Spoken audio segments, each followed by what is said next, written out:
मध्य प्रदेश विधानसभा चुनाव 2023 में बीजेपी ने ऐतिहासिक जीत हासिल की है।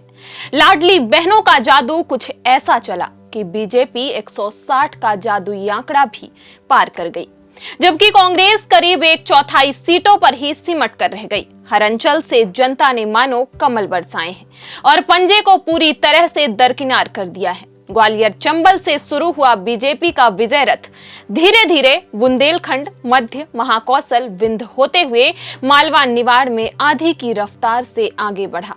तो चलिए बताते हैं कि विंध्य में इस बार कैसे बीजेपी इस महाजीत को हासिल कर पाई है। नमस्कार, आप देख रहे हैं प्रदेश तक और मैं हूं आपके साथ रीना। बीजेपी का गढ़ विंध्य एक बार फिर भगवा मैं हुआ है। विंध्य इलाके में बीजेपी को जनता का फिर से बड़ा समर्थन मिला है और विंध्य की 30 में से 25 सीटें बीजेपी की झोली में आई हैं। तो वहीं कांग्रेस को इस बार महज 5 सीटों में संतोष करना पड़ा है।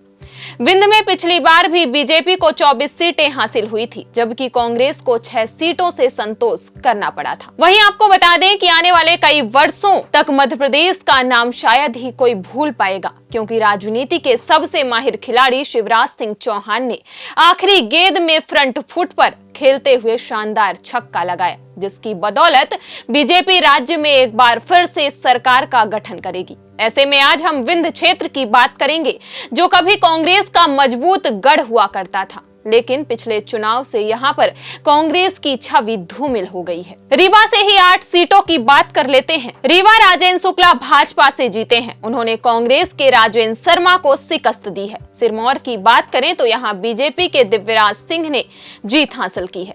इन्होंने कांग्रेस के रामगरीब कोल को मात दी है। सिमरिया सीट की बात करें तो बीजेपी के केपी त्रिपाठी को कांग्रेस के अभय मिश्रा से हार का सामना करना पड़ा था। तो वहीं अगर त्योंथर सीट की बात करें तो यहां से बीजेपी के सिद्धार्थ तिवारी राजू ने जीत हासिल की है। इन्होंने कांग्रेस के रमाशंकर को शिकस्त दी है।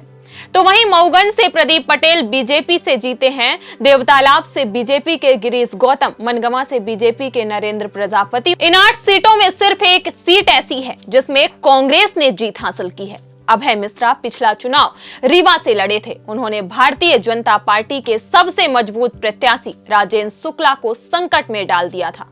राजेंद्र शुक्ला को पूरी ताकत लगानी पड़ गई थी चुनाव जीतने के लिए। यह अलग बात है कि राजेंद्र शुक्ला काफी वोटों से चुनाव जीत गए थे। अभय ने जिस तरीके से पिछला चुनाव कांग्रेस पार्टी की ओर से लड़ा था, कांग्रेस काफी मजबूत नजर आने लगी थी। राजनीतिक गलियारों में एक बार फिर से यह सवाल गूंजने लगा था कि क्या अभय वापस इस चुनाव में रीवा आ सकते हैं। अगर ऐसा हुआ तो एक बार फिर से मुकाबला काफी रोचक हो जाएगा रीवा विधानसभा का।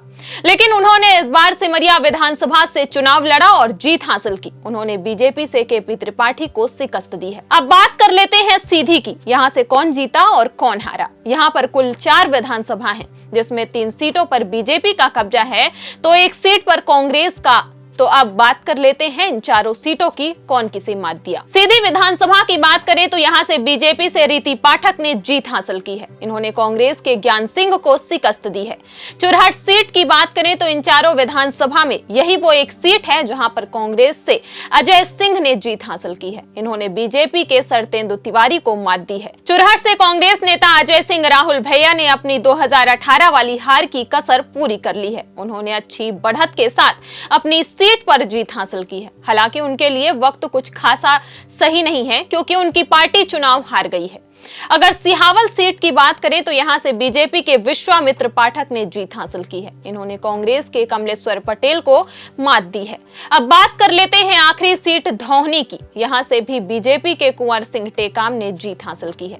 इन्होंने कांग्रेस के कमलेश सिंह को मात दी है। अब बात कर लेते हैं सिंगरौली की। यहाँ पर 3 विधानसभा सीटें हैं। इन तीनों सीटों पर बीजेपी ने ही जीत हासिल की है। सबसे पहले बात कर लेते हैं सिंगरौली की। यहाँ से बीजेपी के रामनिवास शाह ने जीत हासिल की है। इन्होंने कांग्रेस के रेणु शाह को मात दी है। वहीं चितरंगी सीट से बीजेपी की राधा सिंह ने कांग्रेस के मानिक सिंह को मात दी है। तो वहीं अब देवसर सीट की बात कर लेते हैं। बीजेपी के राजेंद्र मेश्राम ने कांग्रेस के बांसमढ़ी प्रसाद वर्मा को शिकस्त दी है। फिलहाल इस खबर में बस इतना ही। जल्द फिर मिलेंगे कुछ और खबरों के साथ। देश, दुनिया और अपने आसपास की ताजा तरीन वीडियो को देखने के लिए प्रदेश तक को लाइक करें, फॉलो करें और YouTube पर सब्सक्राइब करें और बेल आइकन को दबाना ना भूलें।